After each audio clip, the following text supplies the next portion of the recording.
I love it. I love it. Get my chicken kebabs later. Let's do it. All right. Well, I'll be. You can tell the ladies that they can blame me. All right. So let's go to the tweens. You want to do? Tell me a little bit about Inbetweens. Let me pull up. I really love this shot. You can tell me. Let me bring the light up here. 1 second. Sure. Who took it? But here we've got a shot of the Inbetweens at Zebulon, and I believe that is a projector. I'll leave her out there because she was jumping on here. Sorry. Here. Is that this is at Zebulon, the now defunct?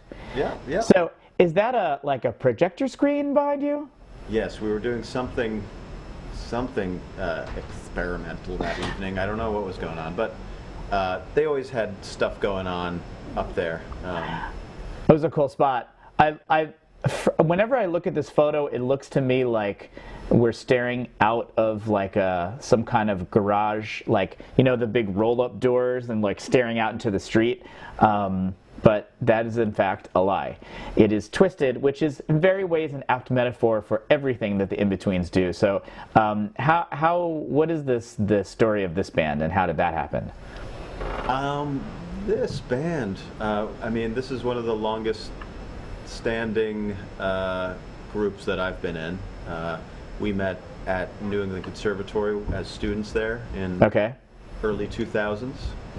Played in, you know, Bob Moses ensemble, George Garzone, together a lot, Danilo Perez, and other groups really got us acquainted with one another fast. Connor was a little younger than I, and Mike was 1 year younger, but I went to Skidmore for a couple of years, so I ended up being there a little later. Okay. Oh, I didn't know that about you. You're a Skid guy? Oh, okay. For a year and a half, creative writing. And gotcha. I like music. What a terrible idea, writing. Either one. But anyway, we played a lot with, you know, I think we probably formed in maybe 2002. Okay. 2001. Moved down to Brooklyn together. Recorded our first album in the city in about 2003, self-entitled, and have done 3 since. Just released our latest one. Yeah, I was all excited to come see you guys at Art Yard, and then wah wah. But hopefully we'll get some of those dates back. Can I play a little bit of this is called I'm on Your Side. Sure. This is, I think, the first track off of your new record. It is. All right.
Who wrote this song?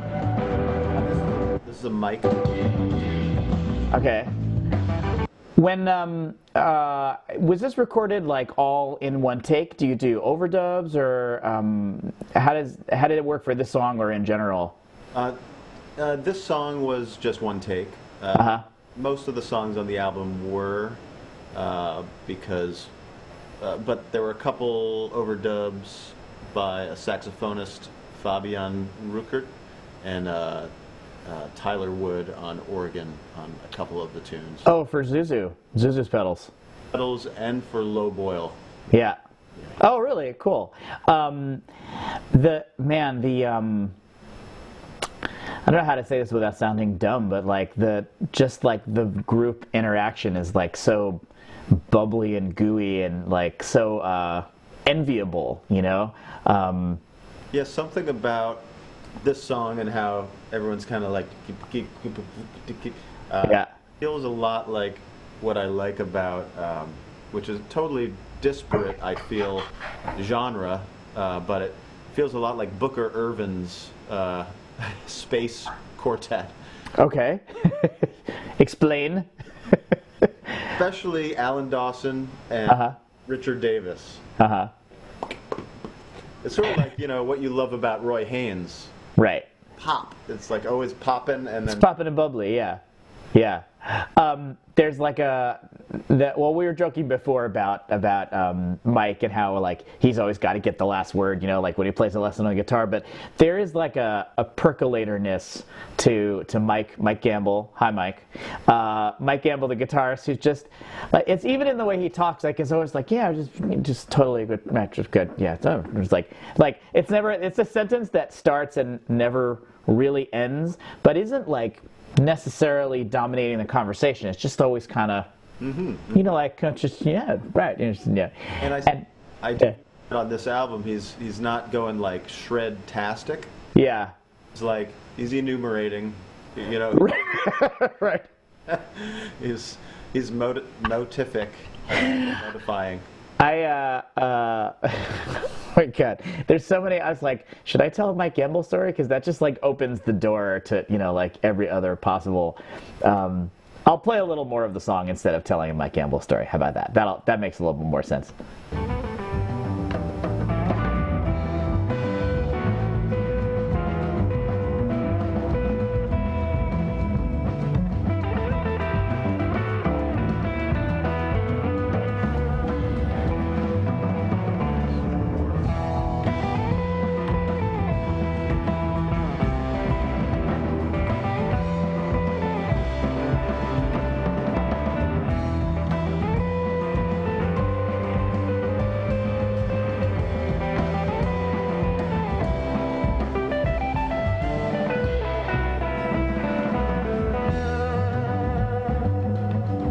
So before we go on, you know, off the heels of that whole Charlie Hayden thing that we were talking about, that right there is such a cool moment, and it really shows the power of the bass, not only of the function of the bass, but of bass played well, like the way you're doing, is that he's got this bubbly, Gamble is doing this bubbly guitar type stuff, and then you come in at the beginning of that section with this line that goes and goes, and then reasserts the tonality, and then goes and goes, and then rises and rises, and it's like you totally steer the ship in this different direction, and it's fantastic because, well, it just like we're just kind of like, okay, I know what this is. Like this is right. I'm like driving beach volleyball, like it's happening, and then all of a sudden it's like that way, and you just get comfortable with like, okay, I think I've got this figured out. Like I know this deal with these guys, and then it goes in this direction, and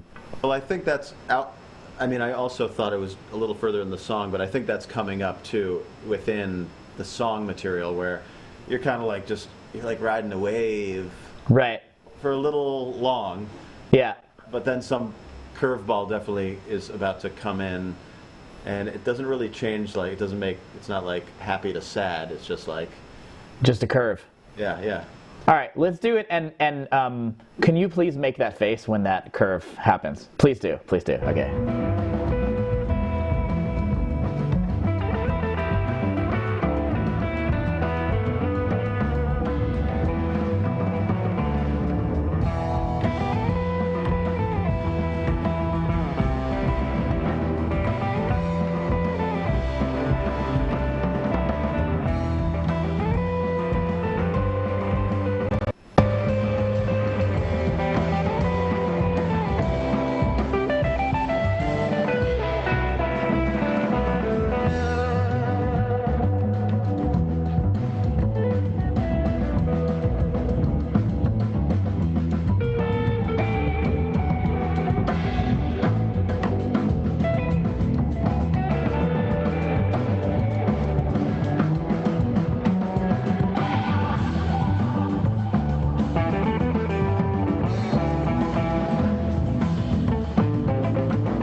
No, I know what's happening. It's all good. No, we're good.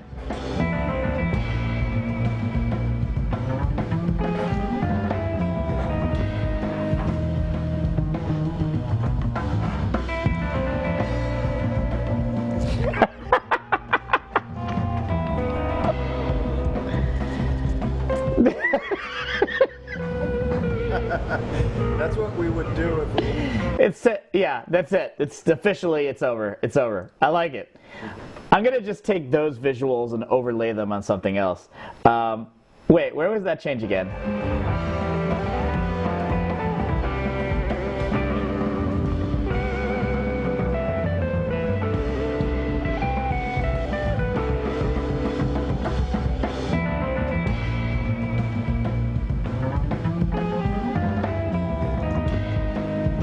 They felt like they wanted to put flanger on my bass there.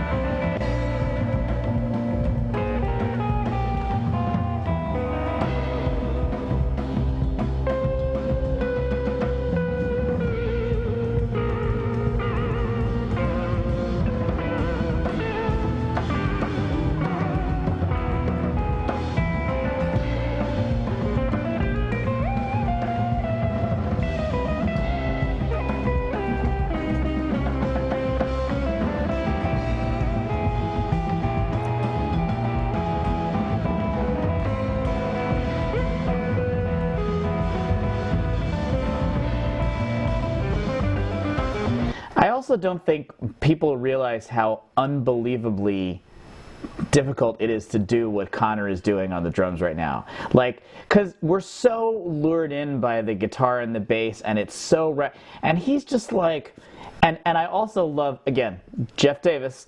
Hi, Jeff. My favorite. And now apparently Roan Kamani is my second favorite. But Connor, I mean, if those two guys, you're in. You're number 3. But I love the way Connor, when he sits, so he's just kind of like, Right. like he just looks like everything's like. He's like, hello, my name is Simon. I really do. I love the way Connor's like this big, like oofy kind of dude, and he just is so graceful the way he plays, like the way his wrists move, and so this beat is like happening, and he's just kind of floating and crashing and floating. It's really impressive, and it's like I would just be like pooping my pants trying to like keep track of where the downbeat was and keep up with you guys. Yeah, and I mean, if he did ever be, if he was ever, Pooping his pants? not pooping his pants, he's just, if he was ever more direct, it would ruin it. You know? Right. He has it, I feel it, Right. it matters, like as a rhythm section, and he doesn't have to play it. He just has Right. You see it and you feel it. So He has it, you feel it, that's all that matters. Yeah. Yeah. Yeah, it's awesome.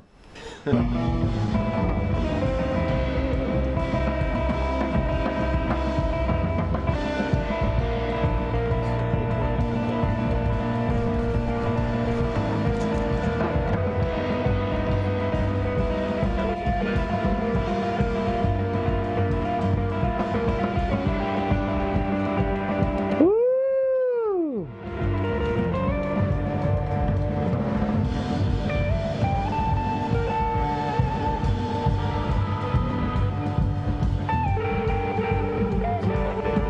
It's kind of like a little Charlie Hayden moment happening right here. Sure. Is there an organ? Is there some organ overlaid on this song, or is that Mike just doing cat sounds? The last album had the mix was a little higher in effects. This one, it's really subdued. Yeah. Pulled it up a little more after the fact, which I liked, and I think he liked better because you can't take it down once it's all in there. Right. I like it. It's awesome. It's like there's all these little, every time there's a spot, you hear like, brr, brr, brr, like these little things happening, and they're totally cool. In time, you got to keep it, keep people stimulated these days. Hey. Well, Netflix they're lowering their streaming rate, but you guys are raising it. We're here going brrr. Brr, we're bringing in more def. High def. You can monetize. I feel like there's standard definition, high definition, and mic definition. And this is like mic definition. Right. Connor's like, and I do drawings.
Well, are we going to talk about that, or we're just going to... We're going to dress Wes Montgomery? I can do my mic impression. Yeah, you know, I was just thinking, like, maybe we could do like a Wes Montgomery or like kind of a vegan cashew butter type, like lock spread, but you know, or not, or like I'm gonna, like Diet Coke, like kind of in madras shorts, you know, like that kind of thing. That was a musical version of that. Yeah, that's what that was. Can we? I mean, what?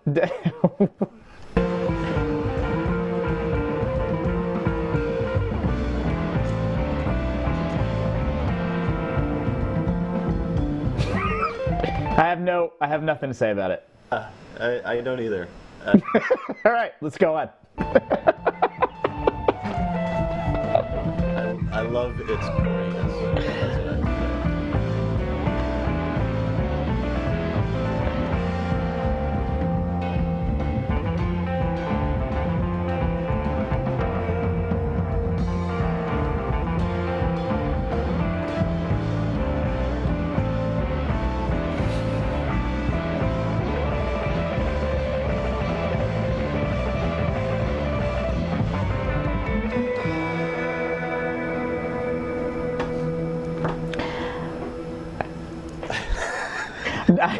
Wait, here it comes, coming.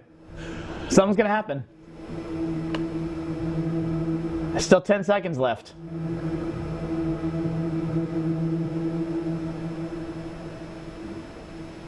No, nothing happened. What I think is amazing is that you guys can go, I could just see you and Connor and Gamble's like, all right, we're going to do this West cover, and you guys are like, okay. Right, like, all right. But I love that it goes from like Mahavishnu, you know, like sun god happiness to that, and then immediately back to like, just like playing your tails off, you know? It's great. It's pretty great. It's so, it's like watching a sports event, like listening to this kind of music with you is like watching a live event. I really love it. Your family hates me now because I've kept you first. This is in a 12-hour episode. Happy that I got my mic to work. They're happy. Well, we're gonna have more to talk about. I'd like to end just with a tiny bit of. I'd like to bring it back down, bring the energy back down. So we're gonna end with a little bit of a low boil. Okay. And this is another song from that last album, and this is a song written by our bass player Noah Jarrett.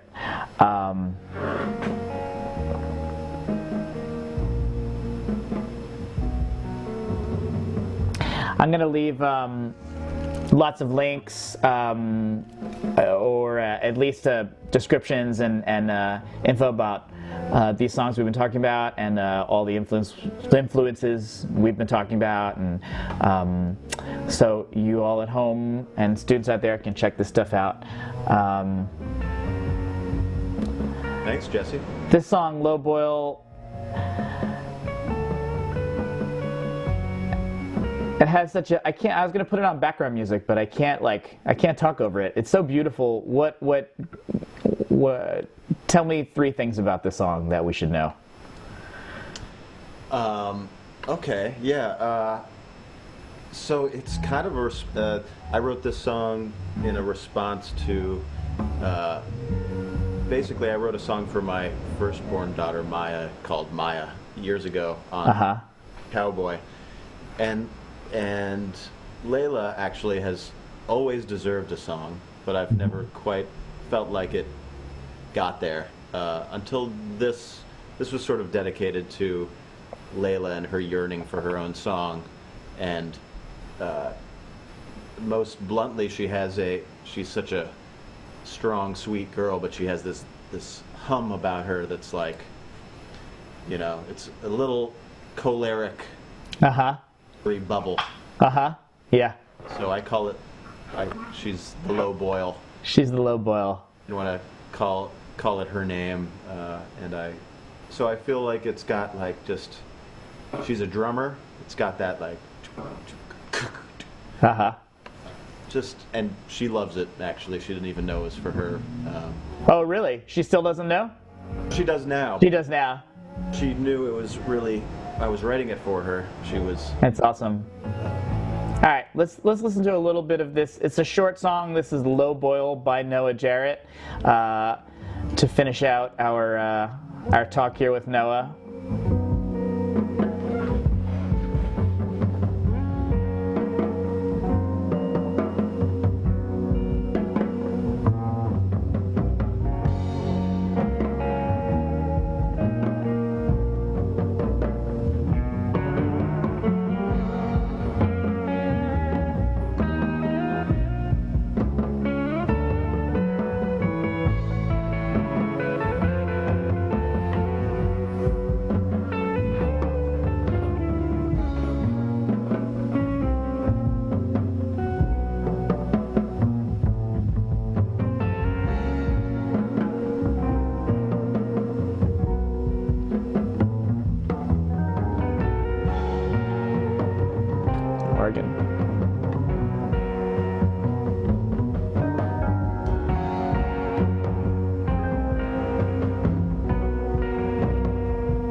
I love how every time you think that Connor's gonna just like take it up a next level, it just settles into another kind of boil, and that key change is beautiful.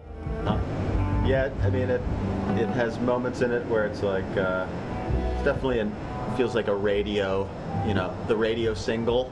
Got that Weezer. Yeah, a little bit. But it's also just having a simple throw kind of key change and reassessment in there kind of keeps you feeling like you're going in a long cycle. Yeah, there was another one as you were talking. I just stopped to rewind it. Like they kind of sneaks up on you and then it pivots you in another way. Right. Yeah. So cool. So cool. Yeah, I mean, I do find it fun to write things that return. Say that one more time. I tend to like to write things that, move through harmonies and return in some kind of legitimate cycle. Sure. Good girl. Good kid.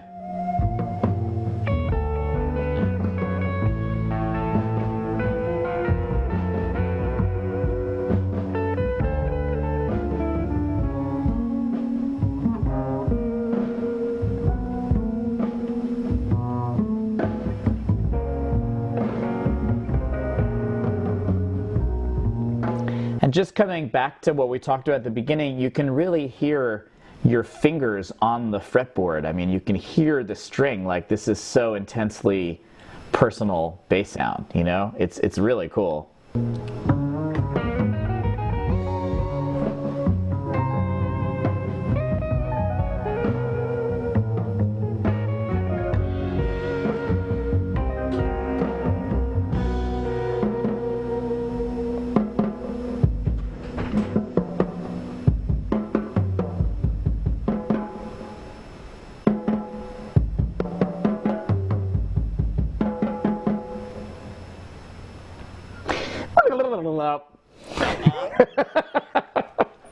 held his tongue there. Yeah, it's like the heartbeat of America. You know what? You're the heartbeat of America. Thanks, Jesse. Noah Jarrett, I'm sorry your dinner got cold, but man, this was so awesome to connect with you.